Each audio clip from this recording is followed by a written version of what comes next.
শুক্রবার মানে ছুটির দিন, আর ছুটির দিনে বালা বালা খাওয়ান খাইতাম না, এটা কি হয়? এটা কইলাম আমার কথা না, আমার ছোটো জিয়ের কথা। আমার ছোটো জিয়ে আজকে আয়া কইতাছে, আজকে কইলাম শুক্রবার ছুটির দিন, বালা বালা খাওয়ান রান্ধন লাগবো। আসল কথা কিতা জানেন নি, তাইনের প্রতিদিনই বালা বালা খাওয়ান লাগে, এটা একটা উচিল্লা আর কি। তখন চিন্তা করলাম জি যখন কইছে কি রান্ধি, ফ্রিজটা খুললে আত দিতই আয়া পড়ছে মুরগির কয়েকটা লেগ পিসের একটা প্যাকেট। চিন্তা করলাম এটি দিই আজকা জিডারে রোস্ট রাইন্দা দিই। ওই দেখুন আমি মুরগির লেগ পিসটারে একটু টানাইয়া লইতাছি, বেশি করলাম টানাইতাম না, কি লেগা জানেন নি, এটি তো ব্রয়লার মুরগা, যদি বেশি টানাই তাইলে করলাম আড্ডির থেকে মাংসটি ছাইরা দিব, এর লেগা হালকা একটু টানাই এটির আমি নামাই এলামো।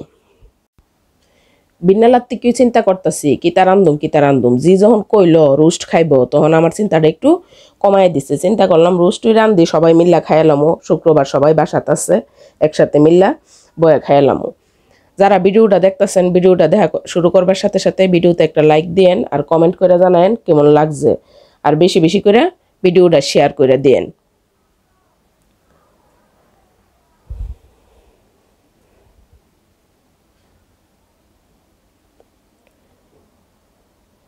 আমি এটার মেঝে কয়েকটা ডিমও এই লেগে এখন এই তেলটার মেঝে আমি এখানে 4টা ডিম দিয়া ডিম দিয়ে একটু হালকা টানায় এলুমো।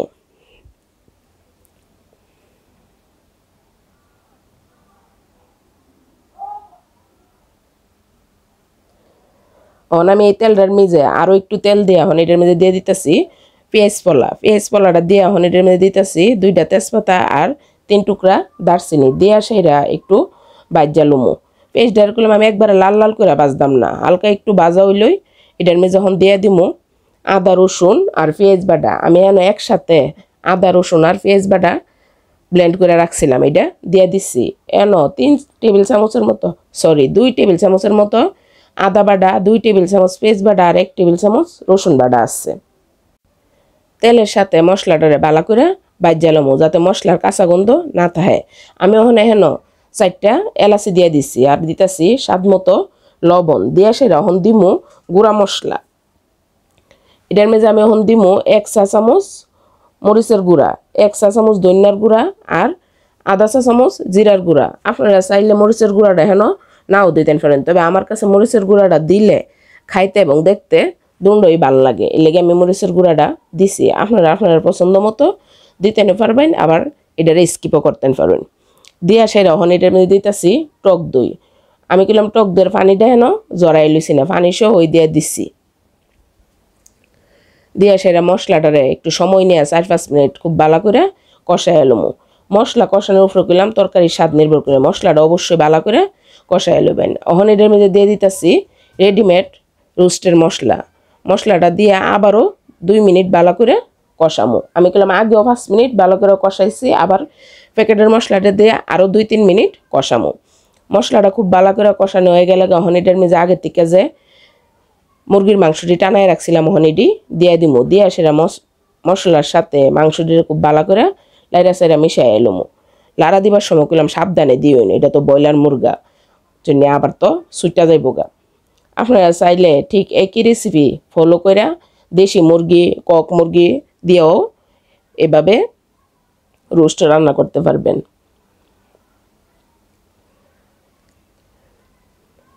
কিছুক্ষণ কষানো হয়ে গেলে ঢাকনাটা খুললে এখন আমি এটার একটু লাইরা দিতেছি। দিয়ে সেরে আমি এখন এটার মধ্যে দিয়ে দিব একটু লিকুইড দুধ। আমি একটু জোল রাখুম, এর লেগে আমি একটু দুধ দিছি। আপনারা যদি এটা শুকনা করতে চান তাহলে এখানে আর দুধ দেওয়ার প্রয়োজন নাই। দুধটা দিয়ে আবারও ঢাকনা দিয়ে ডাইকিয়া রান্না করুন 10-12 মিনিট, চুলার আঁচটা মাঝারি রাখিয়া।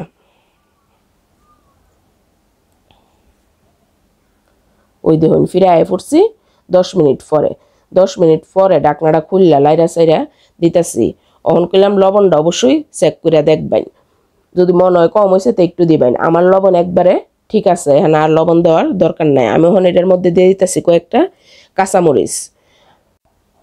আমি আরও অ্যাড করতেছি ঘিটা দিলে তরকারির ফ্লেভারটা খুব সুন্দর আয় আর একটা শাহি গ্রান বাইরে।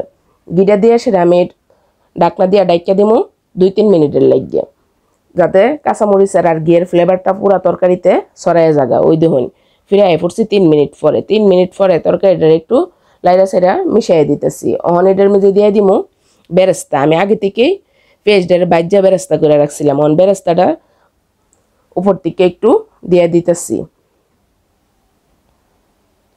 দিয়া সেরে আবারও ডাকনা দিয়া ডাইকে দিমু 2 মিনিটের লাগিয়া।